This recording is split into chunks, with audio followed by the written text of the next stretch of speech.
ام تريدون ان تسألوا رسولكم، آیا کیا تم چاہتے ہو کہ سوال کرو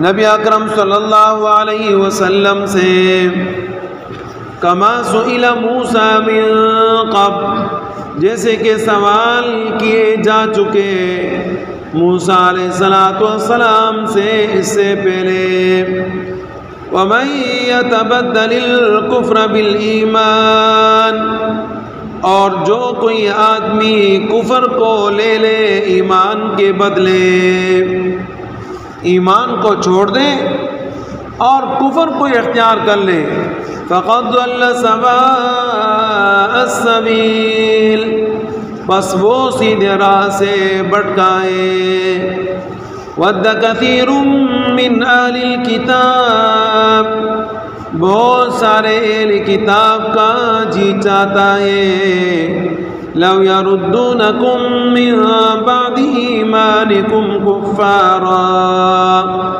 کہ آپ کو پلٹائے ایمان لانے کے بعد کافر بنا کے، حَسَدًا مِّنْ عِندِ أَنفُسِهِمْ، یہ ان کی اپنی دلی حسد ہے، من بعد بات اس کے، ما تبین لهم الحق، کہ حق ان کے اوپر ظاہر ہو چکا ہے، فاعفو، اے پیغمبر معاف فرمائیے ان کو، واصفحو، خیال سے نکالے، حتی یأتی اللہ بامری، یہاں تک کہ اللہ کا حکم آ جائے، ان اللہ علی کل شیء قدیر، یقیناً اللہ رب العزت ہر چیز پر قادر ہے۔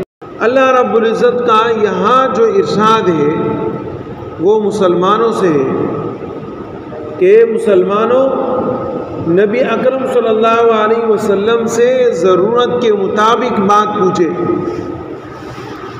اس لیے کہ نبی علیہ السلام جو ارشاد فرماتے ہیں تو وہ اللہ کی مرضی سے فرماتے ہیں، لہذا آپ نے جو سوال کرنا ہے تو ضرورت کے مطابق کریں، بے جان سوالات نہ کریں،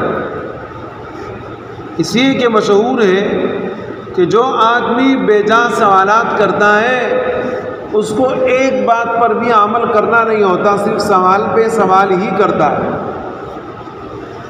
اور اس کی زندہ مثال یہودی ہے کہ یہودیوں کو اللہ رب العزت نے قاتل کے معلوم کرنے کے لیے حکم دیا تھا کہ گائے کو ذبح کرے، گوشت کے ٹکڑے کو اٹھائے، مردے پہ مارے، وہ زندہ ہوگا، اپنے قاتل کا نام بتائے گا،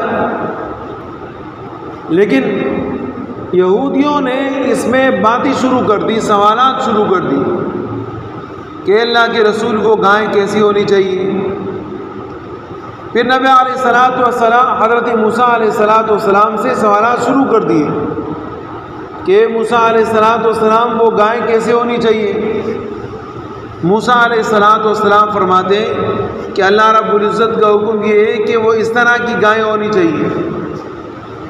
پھر وہ بنی اسرائیل یہودی کہتے ہیں کہ موسیٰ علیہ السلام اس گائے کا رنگ کیسا ہونا چاہیے، تو موسیٰ علیہ السلام فرماتے ہیں کہ اس کا رنگ ایسا زرد ہونا چاہیے۔ پھر یہودی کہتے ہیں کہ موسیٰ علیہ السلام وہ جس گائے کے متعلق آپ نے ہمیں ذبح کرنے کا حکم دیا ہے اس کی عمر کتنی ہو۔ اب یہ ایسے سوالات ہیں کہ خواہ کے سوالات ہیں، خواہ کے سوالات۔ آپ کو اللہ رب العزت نے حکم دیا ہے گائے ذبح کرے، بس فوراً ذبح کر لو۔ اب آپ سوال پہ سوال کرتے جاتے ہو تو کہتے ہیں کہ جیسے سوال پہ سوال کرتے گئے معاملہ ان کے لیے سخت ہوتا گیا۔ اسی طرح اللہ رب العزت مسلمانوں سے فرماتے ہیں یا ایھا الذین آمنوا لا تسألوا عن اشیاء ان تبد لکم تسؤکم وان تسألوا عنها حین ينزل القرآن تبد لکم۔ اے ایماندارو، نبی اکرم صلی اللہ علیہ وسلم سے ہر قسم کے سوالات مت کرو، اسی کہ آپ سوال کرو گے تو نبی علیہ السلام اپنی طرف سے تو نہیں بتائیں گے، اللہ کا حکم نازل ہوگا۔ جب اللہ کا حکم نازل ہوگا تو پھر یہ کہ آپ کے لیے اس بات کے اوپر عمل کرنا مشکل ہو رہے گا، دشوار ہو رہا ہے۔ جیسے کہ بہت ساری مثالیں موجود ہیں اس کے متعلق۔ نبی اکرم صلی اللہ علیہ وسلم کی سنت مبارکہ ہے مسواک کرنا، لیکن اب اس مسواک کی اتنی فضیلت ہے اور نبی علیہ السلام نے اس کے اوپر ایسی ہمیشگی کی ہے کہ خطرہ اس بات کا تھا کہ مسواک کرنا کہیں فرض واجب نہ ہو جائے۔ تو نبی علیہ السلام نے فرمایا کہ لولا ان اشق علی امتی لامرتهم بالسواک لکل صلاۃ، کہ اگر میرے کو اس بات کا خوف نہ ہوتا کہ میرے امت کے لیے یہ بات مشکل ہوتی تو پھر میں ان کو حکم دیتا کہ آپ ہر نماز کے لیے مسواک کو فرض جانیے۔ تو آپ دیکھیں ہر نماز کے لیے مسواک کرنا فرض نہیں ہے۔ فرض ہوتا تو ظاہر ہے کہ مسلمانوں کے لیے مشکل ہوتا۔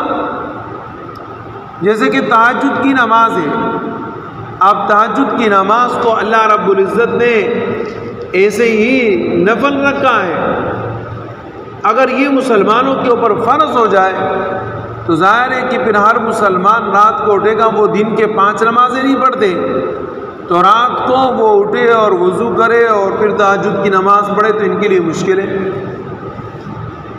اب مسلمان اگر ہر قسم کے سوالات پوچھیں گے تو ظاہر ہے کہ اللہ کی طرف سے پیغام آئے گا، حکم آئے گا۔ جو اللہ کی طرف سے حکم آتا ہے وہ فرض ہو جاتا ہے، وہ بات لازم ہو جاتی ہے، وہ کام پھر آپ نے کرنا ہوتا ہے، اس سے پھر آپ اپنے آپ کو چھڑا نہیں سکتے۔ جیسے کہ نماز کا حکم اللہ نے آپ پر فرض کیا ہے تو آپ نے کرنا ہے۔ اسی طریقے سے زکوٰۃ کا حکم اللہ رب العزت نے فرمایا آپ نے دینا ہے، تو اس میں آپ کوئی گنجائش نہیں کہ آپ نہیں دو، آپ کے پاس مال ہے، آپ نے زکوٰۃ دینا ہے۔ حج آپ کے اوپر اللہ نے فرض کیا ہے، آپ نے ادا کرنا ہے، اور کوئی صورت نہیں ہے کہ آپ سمجھے کہ نہیں میں حج ادا نہیں کروں، میں کوئی جان چھڑاؤں۔ تو آپ دیکھیں یہ وہ چیزیں ہیں کہ اللہ رب العزت نے ارشاد فرمایا آپ پر لازم ہو گیا، فرض ہو گیا۔ اسی اللہ رب العزت مسلمانوں کو بتا رہے ہیں کہ مسلمانوں نبی اکرم صلی اللہ علیہ وسلم سے ہر قسم کے سوالات نہ کرے، اور ان آیت میں اللہ رب العزت نے اس انداز سے فرمایا، یہود اور مشرکین کو جب کچھ بھی نہیں ملا کہ کسی طریقے سے ہم مسلمانوں کے درمیان فساد پیدا کریں اور ایمان سے پھیر کے ان کو کافر بنا دیں، دل میں بات ڈالتے رہے یہاں تک کہ مسلمان اسلام سے بدظن ہو جائیں، کافر بن جائیں۔ تو مشرکوں کی یہ خواہش ہے اور یہ ان کی دلی خواہش ہے، یہودیوں کی بھی یہ دلی خواہش ہے، غیر مسلموں کی یہ دلی خواہش ہے کہ آپ کو غیر مسلم بنا دیں۔ لیکن آپ نے اپنے آپ کو دیکھنا ہے، اور یہ ان کے دل کے اندر آپ کے لیے کینہ ہے اور بغض ہے۔ تو اگر اے پیغمبر یہ لوگ اس طرح کرتے ہیں تو کرنے دو، چھوڑ دو، معاف کر دو، کرتے ہیں کرنے دو۔ آپ ایمان کے اوپر قائم رہیں، آپ کے صحابہ قائم رہیں، ایمان کے مطابق عمل کریں، یہ آپ کا کچھ بھی نہیں کر سکتے۔ آپ کو جتنی بھی تکلیفیں دی ہیں معاف کر دیں، اور ایسے معاف کریں کہ دل میں اس کا خیال بھی نہ آئے۔ کوئی آدمی اگر آپ کو تکلیف دیتا ہے پھر آ کے آپ کو کہتا ہے کہ مجھے معاف کر دو، یا وہ آتا نہیں ہے، سنگ دل آدمی، سخت دل آدمی ہے، بدمزاج آدمی ہے، لیکن آپ کو رحم آتا ہے، آپ اس کو معاف کر دیتے ہیں۔ تو جو آپ نے زبان سے اس کو معاف کر دیا، یہ زبان ہی معاف ہے۔ ایک جو صحیح معافی ہے وہ کیا ہے؟ وہ دل کی معافی ہے کہ دل میں اس کا خیال بھی نہ لائے، چھوڑے بس، صحیح۔ کوئی بات نہیں۔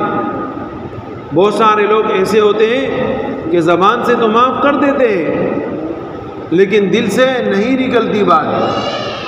اللہ رب العزت نبی علیہ السلام سے فرماتے ہیں کہ زبان سے بھی معاف کریں اور دل سے ان کا خیال بھی نکال دیں، یہ ہوتی ہے اصل معافی۔ اور جب آپ ایسے کریں گے تو پھر یہ کہ اللہ رب العزت کا حکم آئے گا، اور اللہ رب العزت ہر چیز کے اوپر قادر ہے۔ تو اگر آپ کو جہاد کا شوق ہے کہ انہوں نے آپ کو تکلیف پہنچائی ہے، آپ جہاد کریں، تو سنیں کہ ان کے قتل کرنے سے پہلے آپ اپنے آپ کے ساتھ جہاد کریں، اور اپنی جان کے ساتھ جہاد کرنا وہ کیسے؟ وہ ایسے وَأَقِيمُوا الصَّلَاةَ، نماز قائم کرے، وَآتُوا الزَّكَاةَ، اور زکوٰۃ ادا کرے۔ یہ اپنے آپ کے ساتھ جہاد ہے، نماز قائم کرے، زکوٰۃ دے۔ وَمَا تُقَدِّمُوا لِأَنفُسِكُم مِّن خَيْرٍ، اور جو تم آگے بیچتے ہو اپنے آپ کے لیے، من خیرٍ، کوئی بلائی، تجدوا عند اللہ، اس کو تم اللہ کے ہاں پاؤ گے۔ ان اللہ بما تعملون بصیر، یقیناً اللہ رب العزت تمہارے اعمال کو دیکھتے ہیں۔ اس کو کہتے ہیں جہاد بالنفس، اپنے آپ کے ساتھ جہاد کرنا۔ اور اپنے آپ کے ساتھ جہاد کرنا کیا ہے؟ نماز کا وقت ہے، جائے وضو کرے، نماز پڑھے۔ زکوٰۃ کا وقت ہے، زکوٰۃ نکالے۔ تو پہلے آپ اپنے آپ کے ساتھ جہاد کریں، اس کے بعد پھر جب اللہ رب العزت کی طرف سے حکم آئے گا پھر اس کے مطابق آپ عمل کریں۔ اللہ رب العزت ہمیں عمل کی توفیق عطا فرمائے۔